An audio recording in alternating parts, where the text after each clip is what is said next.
Ahora prepararemos el espacio para la tabla de distribución de frecuencias. Nuestra tabla contendrá las siguientes columnas: número de clase, intervalo de clases, marca de clases, la frecuencia acumulada, la frecuencia relativa y la frecuencia relativa acumulada. Empezaremos numerando las clases. Numeramos 1, 2 y así sucesivamente nuestras 6 clases que tenemos para este ejemplo. Ahora establezcamos el límite inferior de la primera clase. Observemos que nuestro dato menor es 4, 5. Para que cada clase tenga el mismo ancho, vamos a establecer el límite inferior de esta primera clase en 4.1.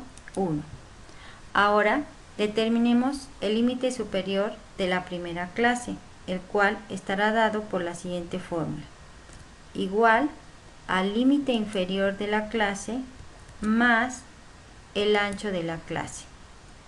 Para que este dato no cambie de celda en celda cuando hagamos el copiado de la fórmula, vamos a fijar la celda anteponiendo el signo de pesos tanto a la letra que me identifica la columna de Excel como al número que me identifica la fila en Excel.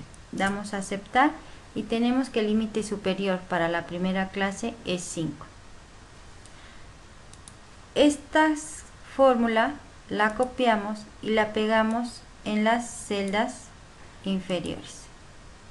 Ahorita no nos preocupemos por el dato punto 9, ya que este dato depende del límite inferior. El límite inferior de la segunda clase lo vamos a establecer con la siguiente fórmula: igual a el límite superior de la clase anterior más 0.1 para que las clases no se traslapen. Damos enter y el límite inferior de la segunda clase es de 5.1. Copiamos esta fórmula y la pegamos en las celdas que le siguen. Bien, aquí tenemos los límites inferiores y superiores de cada una de las clases que formarán nuestra tabla. Una vez que se establecieron los límites de las clases, procedemos a calcular las marcas de clase introduciendo la fórmula para ello, la cual es igual, abrimos paréntesis, el límite inferior más el límite superior, cerramos paréntesis, entre 2. Y copiamos esta fórmula y la pegamos en las celdas inferiores, obteniendo así las marcas de clase para cada una de las clases que tenemos.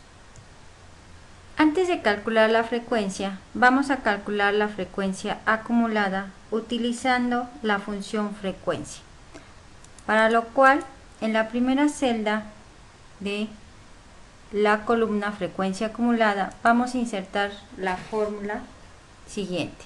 Nos vamos a insertar función, buscamos en la categoría estadísticas la función frecuencia, la seleccionamos y damos a aceptar.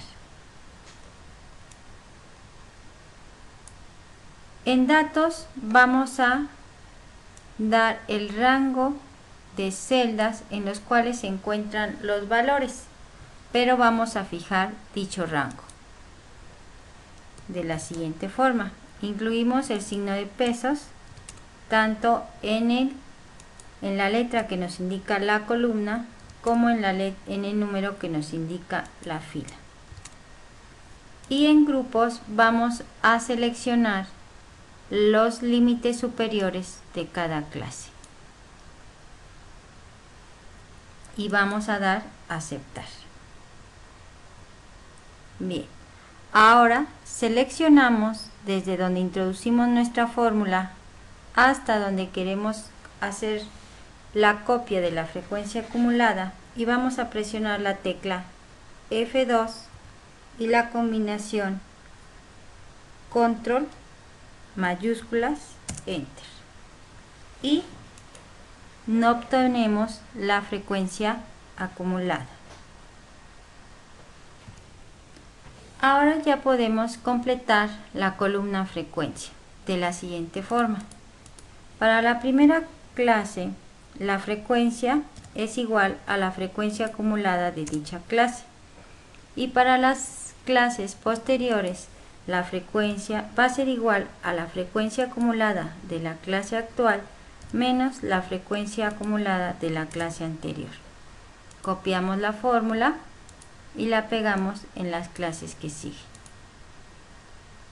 Bien, recordemos que la suma de las frecuencias nos debe dar el total de datos. Sumando, tenemos que el total de datos es 30. Bien, ahora estamos en posibilidad de calcular las frecuencias relativas de la siguiente forma. Las frecuencias relativas van a ser igual a la frecuencia entre el número de datos. Para que el valor de 30 no cambie al copiar las celdas, vamos a fijar la celda que contiene el número de datos de esta forma. Copiamos la fórmula y la pegamos en las celdas inferiores. Recordemos que la suma de las frecuencias relativas nos debe dar 1 y procedemos por último a calcular la frecuencia relativa acumulada, la cual va a ser igual a la frecuencia acumulada entre el número de datos. Fijamos la celda que contiene el número de datos y la pegamos, la copiamos y la pegamos en las celdas inferiores. Y con esto hemos concluido la tabla de distribución de frecuencias y ya tenemos ordenados nuestros datos de las calificaciones del examen de matemáticas.